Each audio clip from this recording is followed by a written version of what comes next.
I'll never forget the sound of my own voice screaming as I watched my world crumble around me. The words, "You're just a replacement," still echoing in my mind like a cruel mantra. It's a memory that's been seared into my brain, a constant reminder of the betrayal that changed everything. But to understand how I got to that point, you need to know how it all started. My life was pretty routine before it all fell apart. I woke up every morning at 6 a.m., got dressed, and headed to the small cafe down the street for a cup of coffee before work. I'd sit at the same table by the window, watching the world wake up as I sipped my coffee and checked my phone for any important messages. I worked as a graphic designer at a small firm, and my days were filled with meetings and deadlines, but it was a job I loved. I had a close-knit group of friends who I'd meet up with on weekends, and we'd explore the city, trying out new restaurants and bars. My girlfriend, Rachel, was my rock, my partner in every sense of the word. We'd been together for 5 years, and everything seemed perfect. We'd talk about our future, our dreams, and our aspirations. We were happy, or so I thought.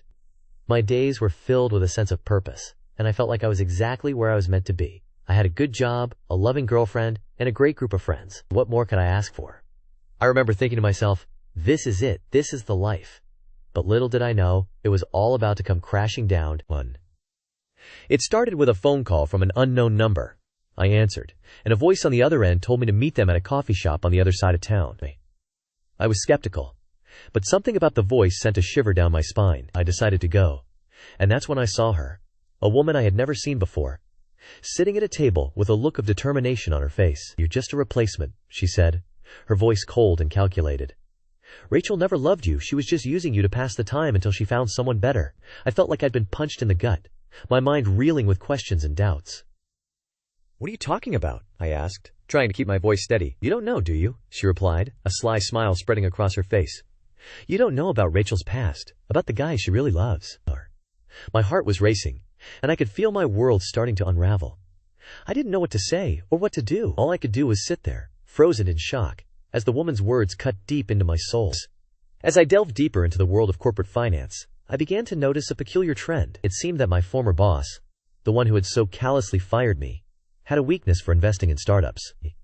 He would often boast about his latest ventures, claiming that he had a keen eye for spotting the next big thing. But what I discovered was that his investment strategy was not as sound as he thought. In fact, it was downright reckless. He had a tendency to invest large sums of money into companies that were still in their infancy, often without doing proper due diligence. This would leave him exposed to significant financial risks, and I realized that this could be the key to my revenge. I started to dig deeper, poring over financial reports and analyzing the companies he had invested in. I discovered that many of them were struggling to stay afloat, and that my former boss was on the verge of losing a small fortune. But I didn't want to just hurt his wallet, I wanted to destroy his reputation as well. I began to spread rumors about his questionable investment strategies, whispering in the ears of other investors and business associates. I made sure to keep my name out of it, using burner accounts and anonymous tips to plant seeds of doubt. It wasn't long before people started to take notice, and soon my former boss was fielding questions about his investments from all sides.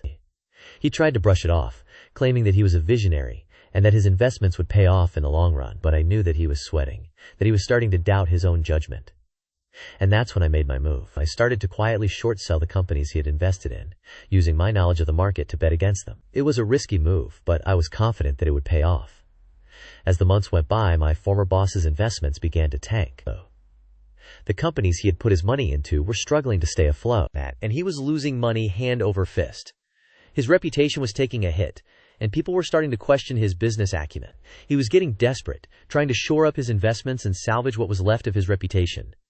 But I was just getting started. I began to leak information about his investments to the press, using my anonymous sources to feed them stories about his questionable business dealings. The media was happy to oblige, running exposés about his failed investments and his dwindling fortune. My former boss was becoming a laughingstock, a cautionary tale about the dangers of reckless investing.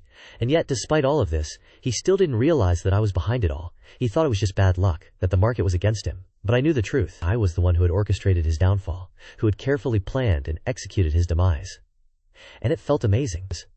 I would watch him from afar, seeing the stress and anxiety etched on his face. I would read the news stories and the rumors, laughing to myself as I saw his empire crumbling. It was a slow burn, a carefully crafted revenge that was taking years to come to fruition. But it was worth it, every moment of it. As the final blow, I decided to create a website, a simple landing page that would expose my former boss's investment strategies to the world. I called it Reckless Investor, and I filled it with all of the information I had gathered over the years. I wrote about his failed investments, his questionable business dealings, and his dwindling fortune. And then, I sent the link to every major news outlet, every business publication, and every social media platform. The response was overwhelming. The website went viral, with thousands of people sharing the link and talking about my former boss's downfall. He was inundated with calls and messages, people asking him to comment on the allegations. And he was powerless to stop it, unable to silence the whispers and the rumors. He was a shadow of his former self, a man who had been brought low by his own hubris and recklessness. And I was the one who had done it, the mastermind behind his downfall. I had planned and executed the perfect revenge, a slow burn that had taken years to come to fruition. It was a satisfying feeling, knowing that I had outsmarted my former boss and brought him to his knees. And as I looked back on it all, I couldn't help but feel a sense of pride and accomplishment. I had taken the high road, using my intelligence and my cunning to exact my revenge, and it had been worth it. Every moment of it.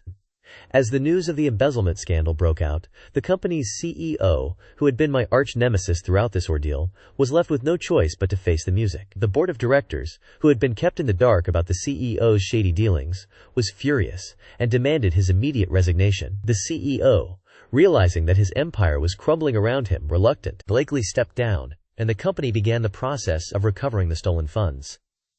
The consequences of the CEO's actions were severe. He was sued by the company for the millions of dollars he had embezzled, and he was also charged with multiple counts of fraud and embezzlement by the authorities. His reputation was left in tatters, and his once illustrious career was now nothing but a distant memory. His wife, who had been living a life of luxury thanks to her husband's ill-gotten gains, filed for divorce, citing irreconcilable differences. As for me, I was hailed as a hero for my role in exposing the CEO's wrongdoings. I was promoted to a senior position within the company, and I was tasked with overseeing the implementation of new measures to prevent similar scandals from occurring in the future.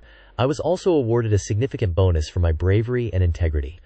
Today, I am proud to say that I am still working at the same company, but now it is a very different place. The company has undergone a complete transformation, and it is now a model of transparency and accountability. I have also started a nonprofit organization to help whistleblowers like myself, and I have become a vocal advocate for corporate accountability and transparency. Looking back, I am proud of the role I played in bringing the CEO to justice. It was a difficult and trying time, but it was also a defining moment in my life. I learned that standing up for what is right, even in the face of overwhelming opposition, is always the best course of action. TLDR